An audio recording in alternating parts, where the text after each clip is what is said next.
Welcome back students to the next class of our subject of business laws, जहां पर हम कर रहे थे इंडियन कॉन्ट्रैक्ट एक्ट और उसमें स्पेसिफिकली हमने सेकंड चैप्टर देखना चालू किया था, offer and acceptance. Today we'll be starting with the third leg of the chapter offer and acceptance. है ना, पहले पार्ट में क्या किया था, हमने ऑफर को देखा था. ऑफर क्या होता है, ऑफर देने के लीगल रूल्स क्या होते हैं और एसेंशियल एलिमेंट्स क्या होते हैं. Second leg of the chapter offer and acceptance में एज विजिबल हमने एक्सेप्टेंस वाले पार्ट को कंप्लीट किया था. एक्सेप्टेंस क्या होती है, उससे रिलेटेड लीगल रूल्स.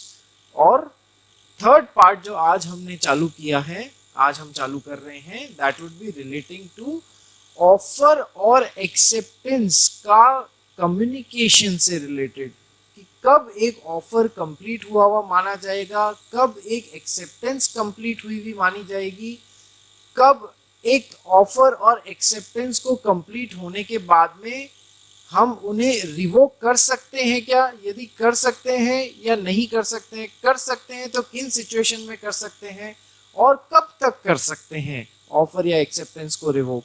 तो ये सब आज हम अपने थर्ड पार्ट में चालू करने वाले हैं. This is the final leg of the chapter of offer and acceptance और इसके बाद में आपका चैप्टर ऑफर एंड एक्सेप्टेंस खत्म हो जाएगा. ठीक है, let's start with the next part, that is offer and acceptance का communication of offer and acceptance. देखिए, क्यों ये पार्ट पढ़ रहे हैं, क्या जरूरत आ गई ये पार्ट की कि कम्युनिकेशन. अरे भाई, हमने पढ़ लिया ऑफर क्या होता है, एक्सेप्टेंस क्या होता है. ठीक है, जब हम ये देखेंगे कि ऑफर कब कंप्लीट हुआ तभी तो उसे एक्सेप्ट कर पाएंगे. टाइम एलिमेंट समझ में आ रहा है, टाइम एलिमेंट बहुत इंपॉर्टेंट होता है इस प्लेस पे, ये जानने के लिए कि कब ऑफर कम्युनिकेट हुआ मान लिया जाएगा, उसके बाद ही तो एक्सेप्टेंस दिया जा सकता है. केस लॉ याद आ रहा है, लालमन शुक्ला वर्सेस गौरी दत्त, जहां पर ऑफर तो कम्युनिकेट ही नहीं हुआ था. ठीक है, ऑफर यदि कम्युनिकेट हुआ ही नहीं तो क्या उसका एक्सेप्टेंस दिया जा सकता है. तो एक्ट ऑफ एक्सेप्टेंस पहले आ गया तो वो कोई मतलब ही नहीं रखता है. ठीक है, और ऑफर और एक्सेप्टेंस कब पूरे हुए माने जाएंगे, इस यदि इनके रूल्स डिफाइन कर दिए गए हैं इंडियन कॉन्ट्रैक्ट एक्ट में तब कोई प्रॉब्लम नहीं होगी, क्योंकि ये दोनों पार्टीज को, जो ऑफरर है और ऑफरी है, उसे बहुत सारी प्रॉब्लम से बचा सकता है, उनके बीच में मिसअंडरस्टैंडिंग को बचा सकता है. मान लीजिए मैंने एक ऑफर आपको दिया और उस ऑफर को देने के बाद में सडनली मेरे मन में इच्छा आई कि नहीं यार, मुझे ये ऑफर वापस ले लेना है, शायद मैं इसके अंडर अपने ऑब्लिगेशंस पूरे नहीं कर पाऊंगा.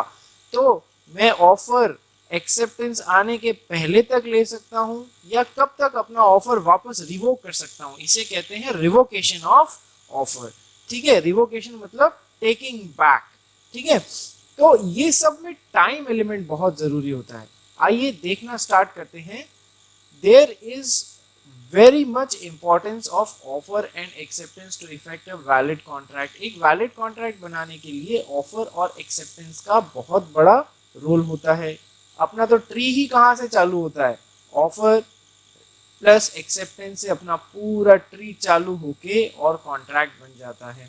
ठीक है, और लास्ट क्लास में अपन ने ये भी देखा था कि acceptance towards an offer is just like a burning matchstick as to a train of gunpowder. जैसे ही ऑफर के प्रति एक्सेप्टेंस आ जाता है, इट इज जस्ट लाइक इस पूरे तरीके से कॉन्ट्रैक्ट बनेगा.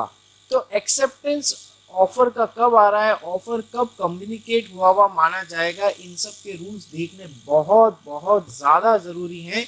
Mind you, this part is very important in relation to your examination. इसमें से प्रैक्टिकल क्वेश्चन, एक केस स्टडी बेस्ड क्वेश्चन आने का आपका फुल चांस रहता है. So there is very much importance of offer and acceptance to effect a valid offer. effective and proper communication prevents misunderstanding between the parties. एक effective communication और एक proper तरीके से किया गया communication, it very much prevents the misunderstanding between the parties. ठीक है, when the contracting parties are face to face. अब आइए वेरियस सिचुएशंस जहां पर हम इनसे रिलेटेड जो रूल्स देखने हैं. देखिए, एक पार्टी मैं और आप, जब मैं आपको ऑफर दे रहा हूं और आप मेरे साथ और आपको ऑफर दिया जा रहा है, तो पहली सिचुएशन तो ये हो सकती है कि अपन फेस टू फेस बैठे हों, आमने सामने बैठे हों. जब अपन आमने सामने बैठे हों तो हमें इतनी प्रॉब्लम नहीं आएगी इन रूल्स को समझने में. ठीक है, या फिर हम टेलीफोन के ऊपर बात कर रहे हों और मैंने आपको टेलीफोन पे कोई ऑफर दिया और आपने उसे टेलीफोन पे एक्सेप्ट किया, तब भी इतनी प्रॉब्लम नहीं आएगी. थोड़े बहुत रूल्स हैं जो हम देखेंगे. या फिर हमने एक दूसरे को ईमेल डाल दिया, ईमेल के थ्रू ओपन कर रहे हैं सारी चीजें, या फैक्स डाल दिया, या फिर अपन ने एक दूसरे को पोस्ट डाल दिया, लेटर पोस्ट कर दिया. So are you getting my point? There are various situations in which we need to understand what are the rules of communication of offer and acceptance.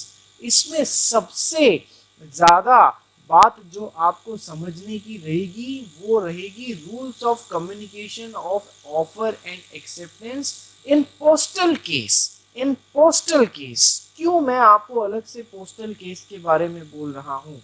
क्योंकि पोस्टल केस जो होता है उसमें generally थोड़ा सा delay होता है. जब हम ऑफर एक पोस्ट के थ्रू डाल रहे हैं, लेटर बॉक्स में डाल दिया, या फिर स्पीड पोस्ट करा दिया, या फिर रजिस्टर्ड पोस्ट करा दिया, तो उस लेटर को वहां पर पहुंचते हुए, अपनी डेस्टिनेशन ऑफरी के पास में पहुंचते हुए थोड़ा टाइम लगता है. और जब वो उसे खोल के पढ़ता है और वापस अपना एक्सेप्टेंस का लेटर डालता है, तो वो एक्सेप्टेंस का लेटर वापस मेरे पास में पहुंचते हुए थोड़ा टाइम लगेगा या नहीं लगेगा? So there is a time lag in postal case, whereas in face to face communication, in telephonic communication, there is no problem, there is instantaneous communication. समझ में आया क्यों रूल्स डिफरेंट हो जाएंगे in case of instantaneous communication वाले modes and in case of post. आया समझ में? तो एक भूमिका बांध रहे हैं अपन, ये सब चीजों में अलग अलग रूल्स क्यों होते हैं ये समझने के लिए. So when the contracting parties are face to face, there is no problem of communication. कोई कम्युनिकेशन की प्रॉब्लम नहीं है, because there is instantaneous communication of offer and acceptance. हाथों हाथ ऑफर और एक्सेप्टेंस वहां पर इंस्टेंटेनियसली कम्युनिकेट हो जाता है या नहीं हो जाता है? बिल्कुल हो जाता है. ठीक है, the difficulty arises when the contracting parties are at a distance from one another. The difficulty arises when the contracting parties are at a distance from one another and they utilize various modes of communication like post, like courier, like telephone, like fax, like email. ठीक है, तो जब यहाँ पर अब देखिए telephone में भी बहुत ज़्यादा प्रॉब्लम नहीं आएगी, अभी हम आगे देखेंगे और समझने की कोशिश करेंगे. टेलीफोन में भी इंस्टेंटेनियस कम्युनिकेशन हो जाता है, बहुत ज़्यादा प्रॉब्लम नहीं आती है. प्रॉब्लम कब आती है? जब लाइन में डिस्टरबेंस आनी चालू हो जाए, तब हम देखेंगे कैसे डील विद करना है. ठीक है, तो इन केसेस में जहां पर पार्टीज एक दूसरे से दूर बैठी हैं. अच्छा, टेलीफोन के केस में आप कंफ्यूज मत हो जाना, अपन ने अभी तक कितनी बार और फेस टू फेस कम्युनिकेशन में भी आप लोग कंफ्यूज मत हो जाना, क्योंकि हमने कितनी ही बार पढ़ा है that oral contracts are also valid contracts. Oral contracts are also valid contracts. बात आई समझ में? हर जगह तो आप हर जगह आप लिखा पढ़ी नहीं कर सकते. बिजनेस में आधे से ज्यादा कॉन्ट्रैक्ट्स ओरली बनते हैं या नहीं बनते हैं? अच्छा साहब, माल क्या भाव दिया सर? 100 रुपए किलो दिया. अच्छा, इतने किलो भिजवा दीजिए. ओरली बन गया कॉन्ट्रैक्ट या नहीं बन गया?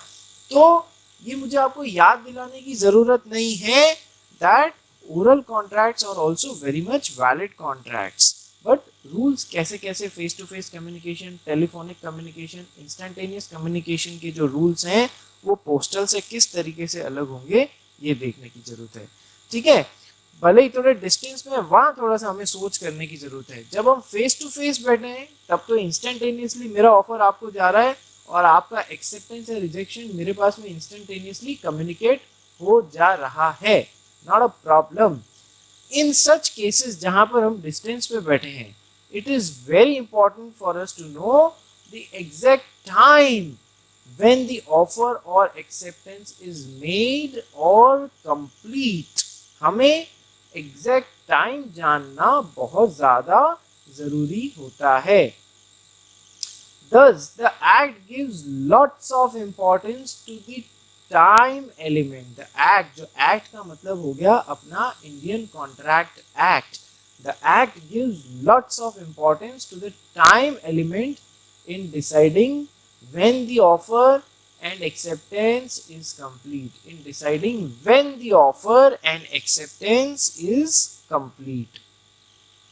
आया समझ में? ठीक है, हम ये सब रूल्स क्यों पढ़ रहे हैं? To know the exact time when the offer and acceptance is complete. ठीक है, उस टाइम पे तो डिपेंड करेगा कि क्या रूल्स, गेम के नियम जो हैं वो गेम कैसे आगे बढ़ेगा, ऑफर एंड एक्सेप्टेंस का एक पर्टिकुलर केस कैसे आगे बढ़ेगा। यदि कोई पार्टी नट रही है तो कब तक नट सकती है कि नहीं मैं मेरा ऑफर वापस ले रही हूँ। यदि कोई पार्टी को एक्सेप्टेंस वापस लेनी है तो कब तक वापस ले सकती है। ये सारे रूल्स जानने के लिए वो टाइम जानना जरूरी है जब ऑफर और एक्सेप्टेंस कंप्लीट हुआ माना जाएगा। इसीलिए टाइम फैक्टर पे, टाइम एलिमेंट पे हमारे इंडियन कॉन्ट्रैक्ट एक्ट में बहुत ज्यादा एम्फेसाइज किया गया है। आइए सबसे पहला पार्ट हम पकड़ते हैं, कम्युनिकेशन ऑफ एन ऑफर। वो कब कंप्लीट हुआ माना जाएगा। सबसे पहले ऑफर का कम्युनिकेशन कंप्लीट कब हुआ माना जाएगा, हम वो पढ़ेंगे। फिर एक्सेप्टेंस का कम्युनिकेशन कब पूरा हुआ माना जाएगा, हमें वो रूल्स देखने हैं। सो communication of an offer is complete when it comes to the knowledge of the person to whom it is made। A communication of an offer is complete when it comes to the knowledge of the person to whom it is made। when it comes to the knowledge of the person, ये word को मैंने highlight किया है। क्यों highlight किया है? This is the time when offer is said to be communicated। वो ये टाइम वो है when offer is said to be communicated। भैया कम्युनिकेट हो गया। देखिए फेस टू फेस बैठे हैं, कोई प्रॉब्लम आएगी, मैंने बोला क्या आप मेरी कार मुझसे 2 लाख रुपए में खरीदेंगे, इंस्टेंटेनियसली आपको कम्युनिकेट हुआ, आपकी नॉलेज में आया या नहीं आया। टेलीफोन पे मैंने आपको बोला क्या भैया आप मेरी कार मुझसे 2 लाख रुपए में खरीदेंगे, यदि लाइन में कोई डिस्टरबेंस नहीं है तो क्या आपको वो इंस्टेंटेनियसली कम्युनिकेट होगा या नहीं होगा? Yes, it would be instantaneously communicated to you. In case of post and email समझने की कोशिश कीजिए। जब मैंने लेटर आपको लेटर बॉक्स में डाल दिया या फिर स्पीड पोस्ट में लेटर अपना डाल दिया, ये मेरा लेटर है, ये स्पीड पोस्ट का डब्बा है हमारे पोस्ट ऑफिस में, या फिर ये लेटर बॉक्स है। ठीक है, तो जब मैंने लेटर अपना लेटर बॉक्स में डाल दिया, ठीक है, लेटर ऑफ ऑफर, उस समय क्या वो आपकी नॉलेज में आया? नहीं आया। जब ये लेटर सही में ऑफरी तक पहुंच जाएगा, जब ये लेटर सही में ऑफरी तक पहुंच जाएगा तब it comes to his knowledge. इसमें एक ट्विस्ट है। यदि क्वेश्चन में कोई और इंफॉर्मेशन नहीं दे रखी है, ध्यान से सुनिएगा, यदि क्वेश्चन में कोई और इंफॉर्मेशन नहीं दे रखी है तो आप मान लेंगे that as soon as the letter reaches the offeree it has come to his knowledge, it has come to his knowledge। मान लेना कि उसने उसे खोल के पढ़ लिया है। जबकि क्वेश्चन में यदि बोला गया है कि लेटर 12 मार्च को ऑफरी के पास में पहुंच गया, लेकिन उसने खोल के उसे पढ़ा 15 मार्च को, तो उसकी नॉलेज में कब आया भैया? It comes to his knowledge on 15th of March. तो वो कम्युनिकेशन ऑफ ऑफर कब कंप्लीट हुआ हुआ माना जाएगा? अपना तो थंब रूल क्या है? When it comes to his knowledge. अब जब क्वेश्चन में एडिशनल इंफॉर्मेशन दे दी गई है that it comes to the knowledge on 15th of March, उसने खोल के 15 मार्च को पढ़ा, तो क्या 15 मार्च से पहले एक्सेप्टेंस हुआ हुआ माना जा सकता है? जब ऑफर ही 15 मार्च को आपकी नॉलेज में आया, ऑफरी के नॉलेज में आया, तो 15 मार्च वो डेट मानी जाएगी when it comes to the knowledge, और उससे पहले एक्सेप्टेंस नहीं दिया जा सकता है। यस, बात समझ में आई? लालमन शुक्ला और गौरी दत्त वाला केस को वापस एक बार याद करो। क्या वहां पर एक्सेप्ट, देखो उस सर्वेंट ने एक्सेप्टेंस का एक्ट तो कर दिया था, लेकिन एक्सेप्टेंस का एक्ट क्या वो उस समय पूरा कर सकता था जब तक कि नॉलेज उसके, जब तक कि ऑफर उसकी नॉलेज में ही नहीं आया था? बात समझ में आई? यहाँ पर हमने वर्ड कम्स टू नॉलेज क्यों बोला? तो word comes to knowledge, Lalman Shukla के नॉलेज में ऐसा आया ही नहीं था कि हमारे जो मालिक साहब हैं गौरी दत्त ने ऐसा एक पीछे ऑफर भी दिया है कि जो कोई भी बच्चे को ढूंढ के लाएगा उसे 1000 रुपीज इनाम में दिए जाएंगे। ऐसा उसकी नॉलेज में कभी आया ही नहीं, और जब कभी नॉलेज में आया ही नहीं तो उसे ऑफर कभी कम्युनिकेट हुआ ही नहीं, और जब उसे ऑफर कभी कम्युनिकेट हुआ ही नहीं तो क्या वो उस ऑफर को एक्सेप्ट कर पाएगा? नहीं जी, नहीं कर पाएगा। तो बात समझ में आई? Communication of an offer is complete when it comes to the knowledge of the person to whom it is made। इसी तरीके से ईमेल आपको ड्रॉप तो हो गया है, लेकिन आपने ईमेल खोल के पढ़ा ही नहीं, तो क्या आपकी नॉलेज में आया?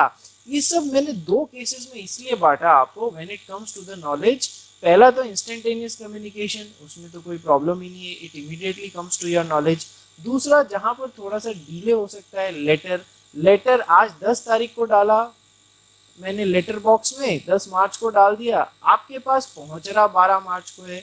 और यदि एक क्वेश्चन में कोई और इंफॉर्मेशन नहीं दी गई है तो आप ये मान के चलेंगे दैट उसने सेम डेट को उसने उठा के पढ़ भी लिया। और यदि क्वेश्चन में कुछ ट्विस्ट दिया गया है कि 12 मार्च को, तो 10 मार्च को लेटर जो पोस्ट किया था वो 12 मार्च को पहुंचा, लेकिन पढ़ा 15 मार्च को गया है, तो कम्स टू द नॉलेज कब होगा बेटा? कम्स टू द नॉलेज होगा 15 मार्च को, उससे पहले एक्सेप्टेंस नहीं दी जा पाएगी, नहीं दी जा सकती है। आ गई बात समझ में? यस, आइए आगे देखते हैं। When it comes to the knowledge, ठीक है, in case of face to face communication समझा चुका हूं, the communication is instantaneous communication and hence offer is immediately communicated। immediately आपको communicate हो जाता है, comes to your knowledge हो जाता है। in case of telephonic communication as well, यदि लाइन में कोई गड़बड़ नहीं है तो instantaneous communication होता है and hence offer is immediately communicated in that case as well। Problem कहाँ आती है या ट्विस्ट कहाँ आता है? in case the proposal is made by post, ठीक है, in case no other information is given। मैं वापस आपको बोल रहा हूं, in case no other information is given, then prima facie, what is the meaning of the word prima facie? prima facie यानी कि on the face of it, on the face of it हम ये मान लेंगे कि its communication is complete when the letter containing the proposal या offer reaches the person to whom it is made। वापस वही एग्जाम्पल ध्यान दिला रहा हूँ, 10 तारीख को आपने लेटर बॉक्स में डाल दिया containing the offer, वो लेटर पहुंचा 12th ऑफ मार्च को सामने वाले ऑफरी या प्रपोजी के पास में, ठीक है। So in case no other information is given, then prima facie its communication is complete when the letter containing the proposal reaches to the person to whom it is made, reaches to the person to whom it is made, हम मान लेंगे कि उसकी knowledge में आ गया यदि question में कोई और इंफॉर्मेशन नहीं दे रखी है। लेकिन अब क्वेश्चन में कोई और अदर इंफॉर्मेशन दे रखी हो, further mere receiving of letter is not sufficient, we must receive or read the message containing in the letter, that is it should come to B's knowledge।